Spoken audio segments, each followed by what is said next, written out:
ம். அச்சச்சச்சச்சா. ம். ஏய், ஏய் நீயா? ஏன் வேற யாரையாவது எதிர்பார்த்தீங்களா? ச்சே, ச்சே, இல்ல செல்லம், நான் வேற யார நினைக்க போறேன். அதென்ன அவகிட்ட கொஞ்சம் கொளறிக்கிட்ட? இல்ல, ஒரு ஹெல்ப் கேட்டா அதான் ஒரு மனிதநேயத்தோட இருக்கட்டுமே அப்படின்னு சொல்லிட்டு. ஏன் அந்த மனிதனையும் என்கிட்ட இல்லையா? நான் அப்படியே காவேரியோட செம்ம மஜால இருக்கும்போது திடீர்னு ஒரு மெசேஜ்ரா. Hi, it's your phone speaking. You have a new message.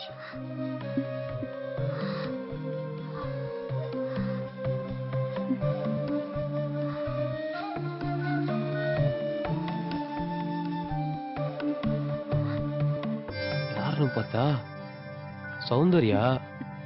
Come to my room urgent. Muthu, அதத்தான் டவுனுக்கு அனுப்பிட்டேனே. எனக்கு வயிறு கொஞ்சம் கடமுடான்னு இருக்கு. நான் பாத்ரூம் வரைக்கும் போயிட்டு அதான் வந்துட்டுமா? இங்க இருக்குல்ல. இல்ல, யார் ரூமுக்கே போயிட்டு வந்துடுறேனே. ச்சே. அப்படி என்னதான் அர்ஜென்ட்னு சௌந்தர்யா ரூமுக்கு போனேன்டா. அங்க ஃபுல் மூட்ல இருந்தா. திடீர்னு அதுக்குள்ள காவேரி மெசேஜ் அனுப்பிச்சிட்டா. அவளை போய் அவளை சமாளிக்கிறதுக்குள்ள திரும்ப சௌந்தர்யா கூப்பிட்டா. திரும்ப சௌந்தர்யா ரூமுக்கு போவ, திரும்ப காவேரி கூப்பிட, இங்க ஓட அங்க ஓட, இங்க ஓட அங்க ஓட. அப்பாடா, ஐயோ முடியல, செம்ம டயர்டா. சரி, நான் போய் குளிச்சுட்டு வரேன். கிளம்புங்க, எல்லாம் காலேஜுக்கு போலாம்.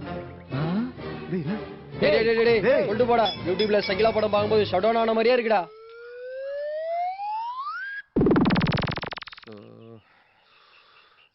டேய், டேய், என்னடா எப்ப பார்த்தாலும் ஃப்ரீசர்ல வச்ச பாடி மாதிரியே இருக்கீங்க. மச்சி ப்ளீஸ் டா, மீதி கதையை சொல்லிடுறா. டேய், நான் அங்க இருந்ததே 2 நாள் தான்டா. அவ்வளவுதான்டா சொல்ல முடியும். நல்லா யோசிச்சு பாரு, ஏதாவது மறந்துருப்பியே. இவனுங்க தான் நம்ம எதை சொன்னாலும் நம்புறானுங்களே. வீட்டுத்தான் பார்ப்போம். Yes, you are right. அன்னைக்கு காலையில நான் குளிக்க போனேன்னா பாத்ரூம்ல சோப் இல்ல.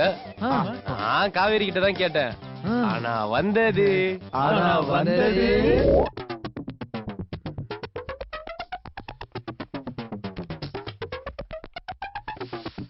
காவேரி, சோப் எடுத்துட்டு வா.